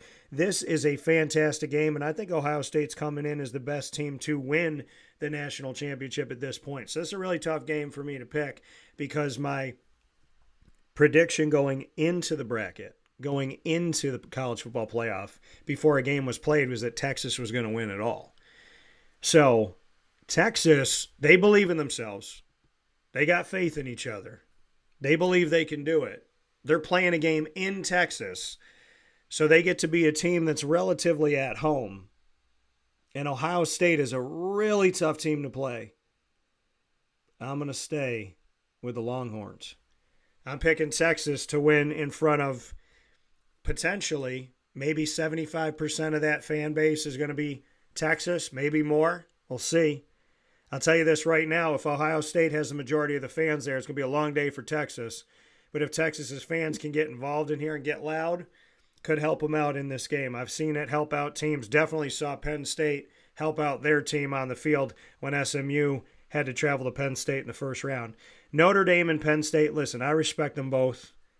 These are two teams, and I can't be more clear about what I said. Some people get it, some people don't, but I can't be more clear than I have been that I've never had a disrespect for the Big Ten, and I've never had a disrespect for Notre Dame. I've said they get unfair advantage in the polls, but an unfair advantage of the polls, that's not the players' fault. Players still got to play the game. Coaches still got to coach. So they've had an unfair advantage in the polls over the years. And over the years, Notre Dame hasn't backed it up. And over the years, Ohio State, most of the time in the college football playoff, hasn't backed it up. But this year they are. So this year they deserve the credit. They've been getting an unfair advantage in the polls, but this year they've proven that they can do it on the field, that they are forces to be reckoned with. There's a reason why 3 out of 4 of these teams left are those teams that get that higher ranking in the polls, even when they lose. Ohio State starts off 2, 3, somewhere in the top 5. Penn State starts out near the top 10. Notre Dame's in the top 10 year in and year out. And in most years in recent history, these teams have not supported why they're there. This year they have. This year they deserve the credit, and this year I'm giving it to them. I think Ohio State is a terror, and Texas has to minimize their mistakes. On the other side of it, Notre Dame and Penn State, both of these teams are tough. Notre Dame has proven that they can handle defensively a game. Penn State has shown that their defense can keep them in a game. Penn State's linebackers are two guys. There's guys on that defense that I'd like to draft into the NFL today. Then you got a coach on the other side, and Marcus Freeman, 4th and 2, 4th and 1, doesn't matter what quarter it is, how much time's left, let's go for it. He's got faith in his team. James Franklin's got faith in his team. This, to me, is a pick'em game. This is a really, really tough game for me to choose.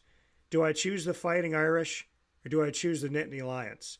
Do I choose a team that I physically went to Penn State, went to Happy Valley, and saw how intense their fan base is, how loyal they are, how vibrant they are, and how much energy they create? Or do I go to Notre Dame, who is also said to have a very vibrant and loyal fan base all over the country and the world? To me, folks, I think that there's a team that has just a little bit more in this game. A 4th down that they decide to go for that gives them the opportunity to hold on to the ball, that gives them the opportunity to take time off the clock and gives them an opportunity to end the game. I have to ride with the Notre Dame Fighting Irish. I'm going with Notre Dame in this one. Riley Leonard, quarterback. I've known him for a while. I respect both of these teams. It very well could be Ohio State, Penn State like PJ had. It could be Texas, Penn State. It could be Ohio State, Notre Dame. All 4 of these teams are deserving. I'll say it again. All 4 of these teams are deserving. Texas and Notre Dame in the championship, I'm going to stay loyal to the pick that I had. The one that I had before it all started. I'm going to pick Texas to win it. But I'm telling you this right now. I will have no surprise on my face if Ohio State, Notre Dame, or Penn State wins this. We got a Final Four where I think any one of these teams can be argued to be the national champion. You don't always have that. You have Final Fours where you say, okay, maybe this team or maybe these 2 teams.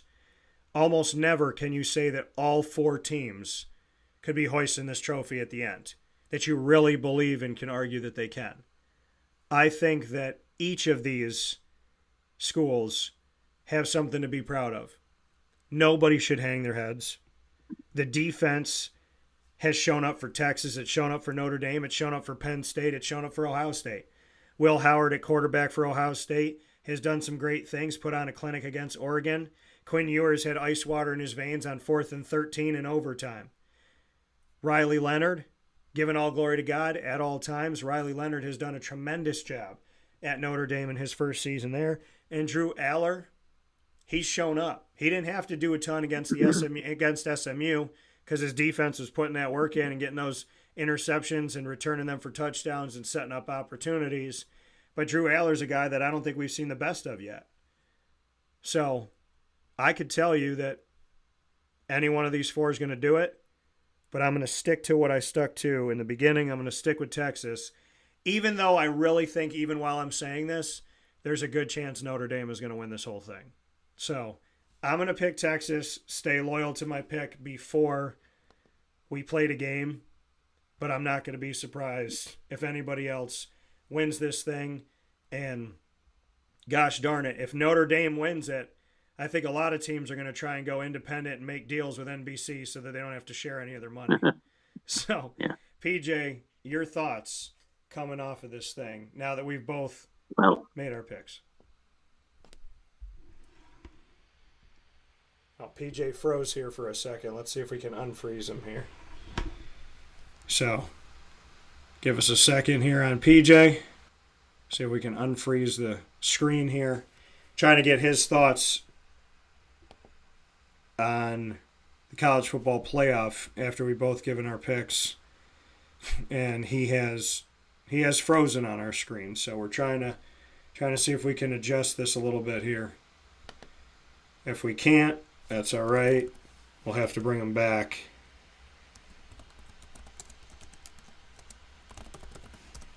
So let's go ahead and see if we can bring PJ. Yeah, he's gone out on us, so we'll see if we can bring him back in here. And we'll await him coming back in. What we'll do is we'll take our final step aside here on Wake Up Call with Dan Tortora inside of the Great Lakes Honda City Studios. And we do believe we have PJ, so we don't have to take that step aside. We'll bring him right back in here. We lost him here for a second. We'll bring him back in. All right, PJ, go ahead. Here I am. Give your thoughts on now that we've both given our picks. Well, I'm going to have to eat a little crow. Those who've known me over the years, I've bashed the Big Ten forever, and I will still bash them because they're not the best conference in the country, which is the SEC. I'm deeply disappointed that the SEC did not show up for this tournament. I don't know what to say other than that, but I have been, and we'll give credit to the four teams that are there. They deserve to be there, like we talked. Yeah. I just don't. I'm very, very upset that the SEC just didn't play their games for whatever reason. It doesn't matter. Doesn't matter. And if it's a Big Ten show off, then so be it. But I can't see anyone beating Ohio State in this thing. After what I saw them do to Tennessee, frankly, manhandle Tennessee. You don't do that. And you don't beat, Georgia doesn't get beat the way they got beat. What can I say? I mean, the four teams that are there, they deserve to be there. Let's hope they put on a good show. But Daniel likes Texas. I like Ohio State for the whole thing. And I think that the Texas-Ohio State game is probably the national championship game anyway. Yeah. We're taking taking a look at this and seeing team defense-wise, just so people know, statistically, the four teams that remain, Ohio State, Penn State, Notre Dame, and Texas, are all in the top 7 in the nation of 134 FBS schools for NCAA Division I football. All four of these teams that remain are in the top 7 in team defense. Ohio State, Notre Dame, Texas, and Penn State. Not a single one of those teams allows 200 yards passing a game. Ohio State allows rushing a game 92.2 yards. Notre Dame allows about 128 yards. Texas allows 111.5. And Penn State allows right around 100 yards rushing a game. Turnover-wise, Ohio State creates 1.2 turnovers a game. Penn State creates 1.6. Texas creates 2 turnovers a game, and Notre Dame 2.2. I think that's the difference. And Texas and Notre Dame averaging 2 turnovers a game. I put them in my national championship, so that gives some credence to that. But I will eat some crow as well and say that year in and year out, I think the Big Ten and Notre Dame, like I said, get an unfair advantage in the polls. And typically I'm right saying, okay, that you put them up here, they make it. What did they do? But this year, they put them up in the polls. They made it. They're in the Final Four. And so kudos to Ohio State, Penn State, and Notre Dame for this year stating why they should be there. And I want to give them credit for that. And Texas, I said Texas going to the SEC was going to end up somewhere in the middle. They won the regular season in the SEC in their first season there. And they played in the SEC championship game to overtime and lost to Georgia. They've only lost to one team all season. That was to Georgia twice. So I'm going to eat some crow that Texas would struggle in the SEC. And I'm going to eat some crow that Ohio State and Penn State didn't play a lot of ranked teams. And Notre Dame, how do you get them ranked so high when Notre Dame loses to Northern Illinois? But they backed it up. They made it to where they made it to. All four of these teams deserve to be there. I didn't think that necessarily these four were going to be there, but they made it. And I appreciate and respect their coaches, their student athletes, and their staffs for giving us a great show. This Final Four, to me, is going to be exciting, electric, and the national championship is going to be even better. Any final word, PJ?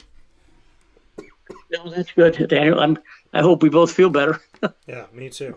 So that comment from Papa Joe. I send you and MT my love, and I look forward to talking with you soon and hopefully seeing you soon. Stay safe, stay well, and take care of yourself. Okay. Take care. Good luck. Hang in there, buddy. Thank you. You too, PJ. Okay.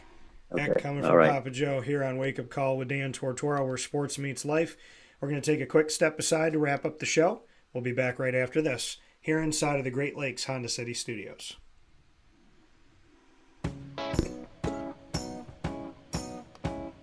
In these unique times, there are those in our community that give us a sense of normalcy and positivity. Pizza Man on 50 Oswego Street in Baldwinsville has been here for you for over 35 years and is here now.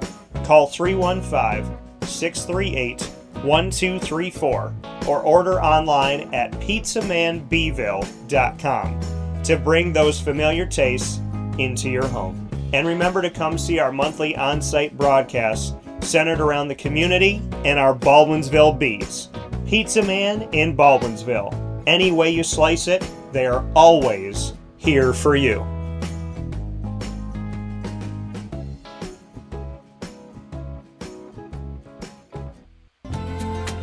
Looking for your next ride?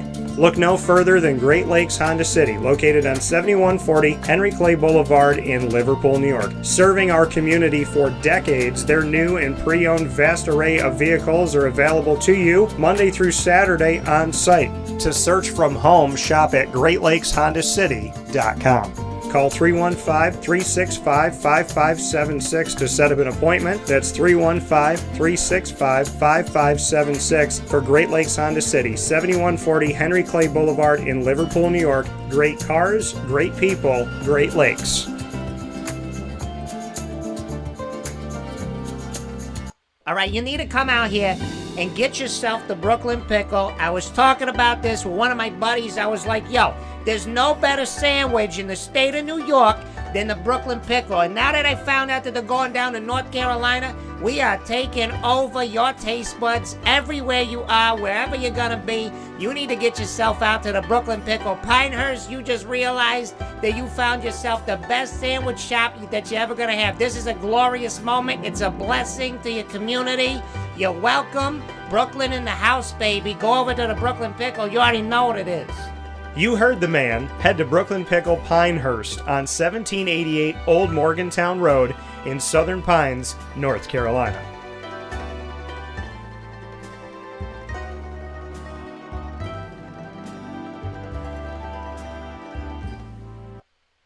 You know why? Because we make ice cream. Creamy, rich, flavorful ice cream. Not yogurt or iced milk like some of our competitors. Ice cream. Fresh, by hand, daily. For the calorie conscious, we have something new for you. Our new Carvalite. Same great flavor, creaminess, and texture of our regular ice cream with only 35 calories an ounce. So whether you want an ice cream cake, flying saucer, dasher, carvalanche, hard or soft ice cream, we will satisfy your craving with our fresh, handmade regular or new Carvalite ice cream. Carvel DeWitt. It's what happy tastes like. The Wildcat Sports Pub in Camillus, New York is located on 3680 Milton Avenue in the Home Depot Plaza. It is your family-friendly sports bar and restaurant. Folks, some sports bars aren't family-friendly. Some family-friendly restaurants are not sports bars. The Wildcat Sports Pub in Camillus, New York is proud to be both. It is that marriage that you've been looking for years. The Wildcat Sports Pub is your home base for your sports bar and restaurant needs, games for the kids, indoor and outdoor activities, and enough things on the menu to come back every single week and get to try something new. They're open Sundays from noon to 8 p.m., Monday through Wednesday, 11 a.m. to 11 p.m., and Thursday through Saturday from 11 a.m. to midnight. For reservations and party information, call 315-487-2222 for the Wildcat family-friendly sports pub and restaurant.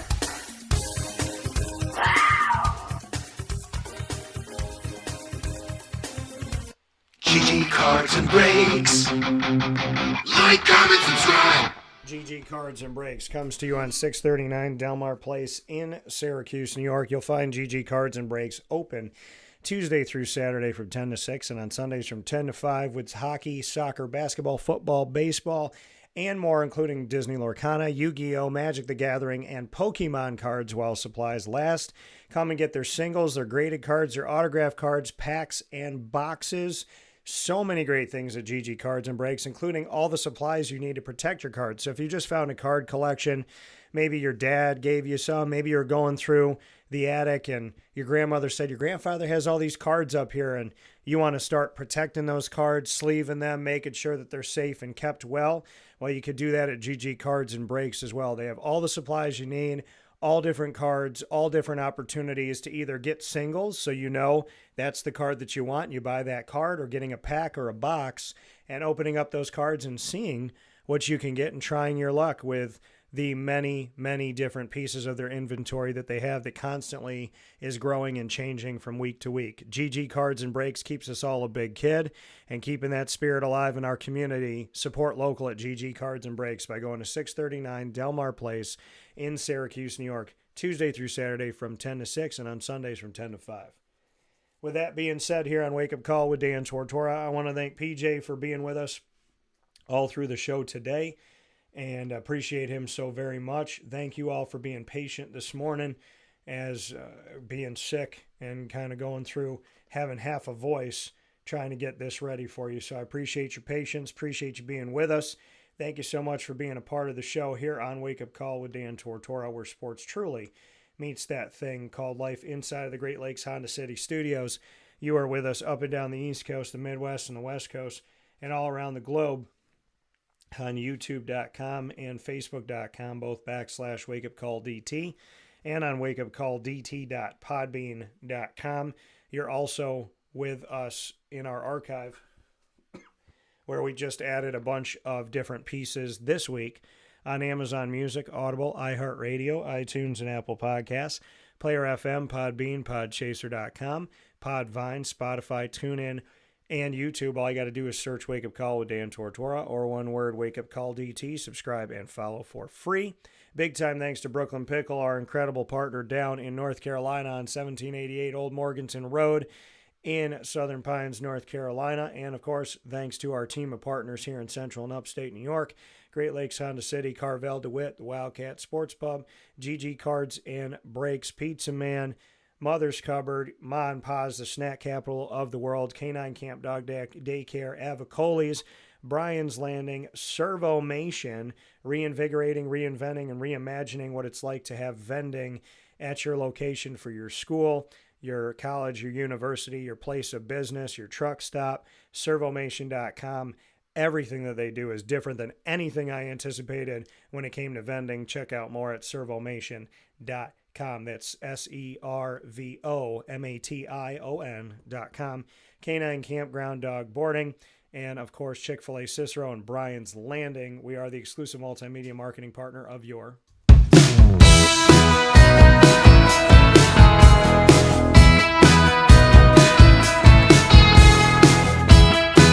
Lemoyne College Dolphins. It's Fins Up every single month on Wake Up Call with Dan Tortora. Find your Dolphins on Wednesdays during Dolphin Time at 9 a.m. Eastern Time with student athletes, coaches, administration, future Dolphins, and alumni.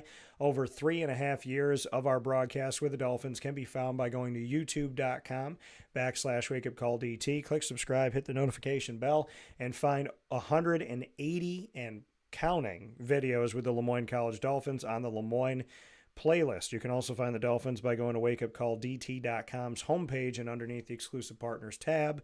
For more information, go to LemoyneDolphins.com and Fins Up.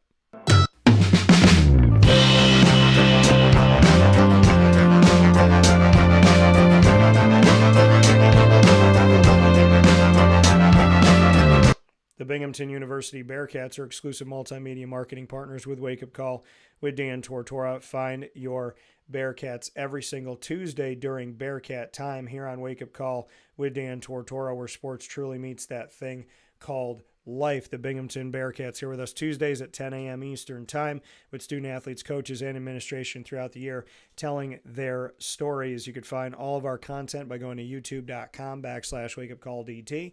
Click subscribe, hit the notification bell, and find the Binghamton playlist that already has over 40 different episodes there for you from this year alone. And of course, you can also find the Bearcats by going to wakeupcalldt.com's homepage and underneath the exclusive partners tab. For more information, go to binghamtonbearcats.com and go Bearcats.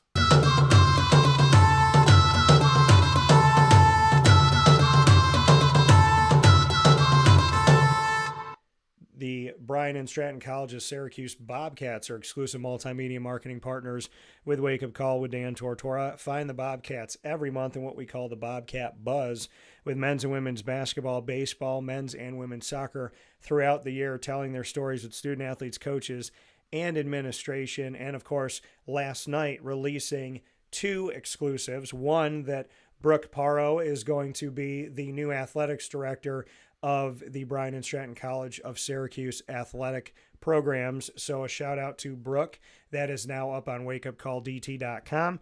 And that former women's basketball, current men's basketball head coach Clay Gagan-Sherman is now adding to his duties assistant athletic director at Bryan and Stratton College of Syracuse. That exclusive story is also on wakeupcalldt.com. So 2 exclusives went out last night. That's why you got to be with us on social media and connecting with wakeupcalldt.com, Facebook at wakeupcalldt, X at calldt, and Instagram at wakeupcall_DT at all times, because you never know when a story's coming out.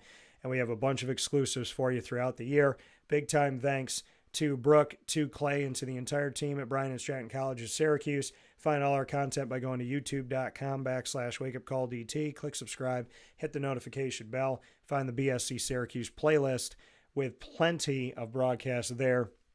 Over 75 broadcasts with the Bobcats over the years here. And of course, you can find them on the homepage of wakeupcalldt.com and underneath the exclusive partners tab. For more information, go to syracuse.bscbobcats.com and go Bobcats. And with that being said, I thank you for being here on Wake Up Call with Dan Tortora. I thank Papa Joe for navigating through us both being under the weather. Once again, Facebook at wakeupcalldt, X at calldt, Instagram at wakeupcall_DT. God bless, no stress, do your best. From the Great Lakes Honda City Studios, this is Wake Up Call.